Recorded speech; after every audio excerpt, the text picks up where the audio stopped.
Hey you guys, it's Peter, and welcome to my channel, Peter Likes Books. So, if you're coming to this video to see a haul or an anti-haul video, that's not what this is. This is more of a discussion about haul and anti-haul videos. So, let me get into that.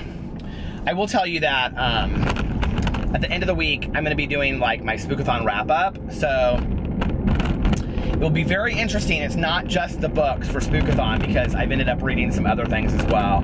But I wanted to do a vlog tonight. I'm getting ready to go have dinner with my husband and a friend of ours, and so I have to go meet them. And I was like, why not a vlog? So I took a shower. I actually did my hair today. What do you think? Oh, hi. So anyway, but I was thinking about this today because I have done so many hauls on my channel, and hauls are always really easy for me because I go to like thrift stores, half-price books like all the time. And now I've been buying books on Book Depository and Thrift Books, which I really, really like. I have to say, I prefer Book Depository more because they're like brand new books, or hardly, I think they're brand new books, or hardly, they look brand new. But like a lot of the books from Thrift Books, which I don't know why I would really care, but is like, they're like old library books and stuff like that. So, my hair seems to be like sticking out over here or something, who cares? But anyway, so a lot of times I'm just kind of like, I mean, if you're wanting to get a newer book, Book Depository is definitely what I would go through. Equally, or they both equally take a while to get to your house. So it's not like ordering a book from Amazon and it's there the next day. I do also order books from Amazon. I rarely ever buy books at Barnes & Noble unless it's something that's brand new out that I want to see. Because they're just so expensive and you can get them anywhere else, even Target or wherever for cheaper.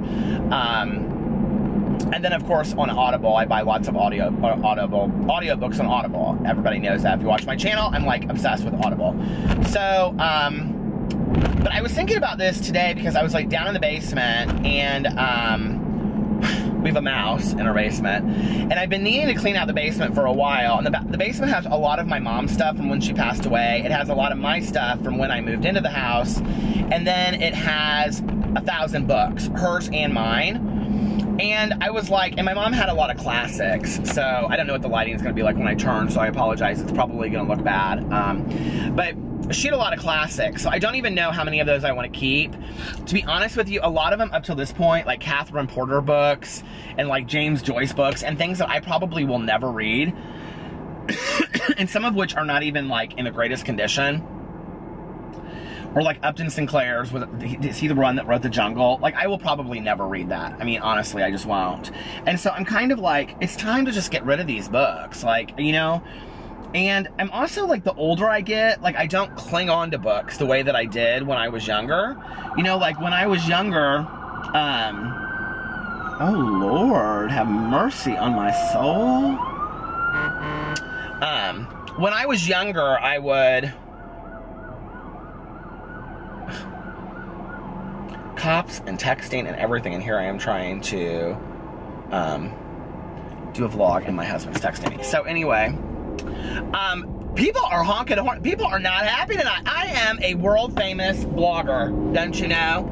So anyway, jokes. But I was down there, and like the older I get, like I don't cling to books the way that I used to. I don't know if that makes sense, but like, I don't know how to do this. The light's not on. Sorry, you guys.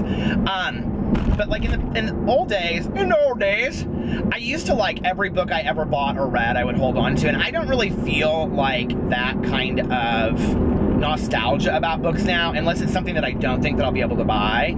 I'm not big on owning like the entire collective works of John Green, or, I mean, I just don't care about that stuff. I know a lot of booktubers, and if I was younger, I think it would totally be different, honestly.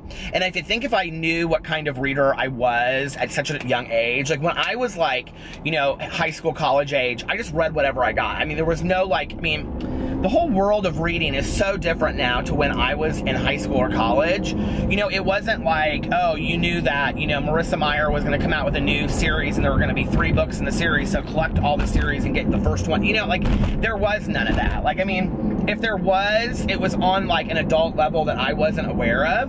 So I think it would be different if I was a reader back, like, today, if that makes sense. Like, I think collecting books, advanced release copies, things like that would mean more to me. You know what I mean? Like ARCs, having ARCs. I know that's like important to a lot of like booktubers, and I think that's really cool. And like, I like getting ARCs too, of which I rarely ever get.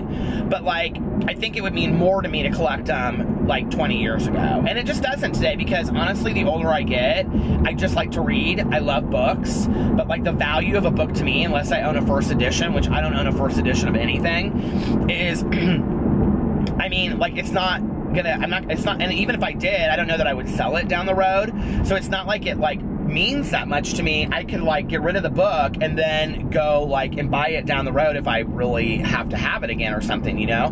The other thing is, with the exception of like 4 or 5 books in my life, like, I don't reread books. Like, I'm just not a big rereader. So, like, I would never just, like, I'm trying to think of a book that I liked in the last, like, you know, Aristotle and Dante Discover the Secrets of the Universe is a good example. Like, I loved that book. I probably wouldn't reread it. You know what I mean? Like, there's enough out there that I want to read that I wouldn't reread that book. Now, books that have really meant a lot to me at periods of my life, or meant a lot to my mother or my father, like Catcher in the Rye, To Kill a Mockingbird, which I'm rereading in November, things like that, like, yes, I would reread those, you know? I've often thought about rereading Wally Lamb's She's Come Undone, because I read it so long ago and it had such a profound impact on me, but like, every person that I recommend that book to doesn't have the same, like, and so I wonder, like, what did it do to me, and like, when I was reading it in that time where I was in an unhappy relationship, I was going through like a major life transitions in my life, I was newly sober, you know, like, I wonder like what it was. So anyway, I'm standing down in the basement, I'm looking at all these boxes and boxes and boxes of books, and you know, some of them are great books, and other books, and no book is a bad book, but some of them are like classics, let's put it that way. And some of the other books are like Sylvia Browne, the Psychic's book, and I'm thinking to myself, like, which I've read, and you know, somebody sent me, but I'm like, do I need to like keep, like, what am I holding on to that book for, to keep space? Or could I get rid of these books, and then when I buy new books, I don't feel so bad about it? So, what are your feelings about hauls versus, you know, is it anti-haul or unhauling book? I guess it's called unhauling books when you get rid of books. And where would you recommend that I get rid of books? Half-price books. I mean, I've heard that you don't like I've never sold a book back to half-price books, but I heard you like don't make any money whatsoever. I could donate them to Goodwill. I could donate them to the library. You know, I don't know. What do you guys think? Like, what do you think is the best option for unhauling books? And do you think like you should, or are you somebody that just holds on to books forever? The other thing that's hard for me is, like, I've had books for, I mean, I have books down in my basement right now that are 5 to 10, 15 years old, like literally that are 15 years old, maybe longer, that I bought and was excited about reading and have never read. And I'm like, I probably will never read this book. You know what I mean? I've been sick for 2 weeks straight, you guys. My throat is killing me. I'm going through these hauls like nobody's business. Already went through 1 whole round of antibiotics, and I'm like, can't take another one, so I don't know what's going on. But anyway, but you know, it's like, I was looking at these books down there, but I was like, I've never even read these books. And like, I pick them up, and then I'm like, oh, like, and then I set them to the side, and I start making a pile of books that I'm gonna read from the basement. And I'm like, you're never gonna read these books because you just bought 5 books yesterday that you're really excited about reading. You know what I mean? Like, I was actually sitting there and I was like, even if you lived another 50 years, which I would be 95, that's not gonna happen, let's just be for real. Even if I did, there's no way I would be able to read all of those books. So I guess I need to start prioritizing. And you know, it was interesting, I was going through my Audible, and I was like, recently I've been really listening to, I mean, I always read what I want to read, but like recently I've gotten back to just like really reading. Like, if I go to the bookstore, this is like what happened, like I was on Audible and I was buying John Green's book, if you watch that video of mine, and I saw All the Crooked Saints come up. Well, I'm reading Raven Boys right now, and so I was like, and I knew I was going to do that for Spookathon, so I was like, I'm going to buy this Maggie Stiefvater book that's new, and then I'll be like everybody else who's talking about it, and I'll know everything about it. And it's like, hands down, one of the best books I've ever read. So I have found myself recently doing that, like reading a lot of books that I really get excited about or wanting to read, versus things that like, oh, that's been sitting on my shelf, I should read it. For me, that's no way to read. And so it's kind of weird, you know? It's like, it took me 45 years to become the reader that I am, to start like unwinding everything about who I am as a reader and just reading, you know, back again the way that I loved to read back then. So I don't know. Do you guys collect books? If you do, how do you collect them? I mean, what are you gonna do? Like at some point when you like are, I mean, 30 or 60 or 80 or 22, I mean, you're gonna take all 900 books with you. I mean, that's the problem, is like eventually we're looking at moving to Florida, and I'm thinking to myself, am I gonna wanna take all of these books with me to Florida? Like seriously? I mean, I'm talking about like 20 books. Do they mean that much to me? Does it make me any less of a reader, any less of a booktuber, any less of a lover of books to not actually own the books unless I'm reading them currently? It doesn't. I don't think it does. If every book that I read I give away or I donate or I sell, what's wrong with that? And I guess that's kind of like where I'm at in my head right now. Like, I don't know, you know? Because I don't read for the actual physical book. I read for the story, the characters, the memories that I'll have with me forever, you know?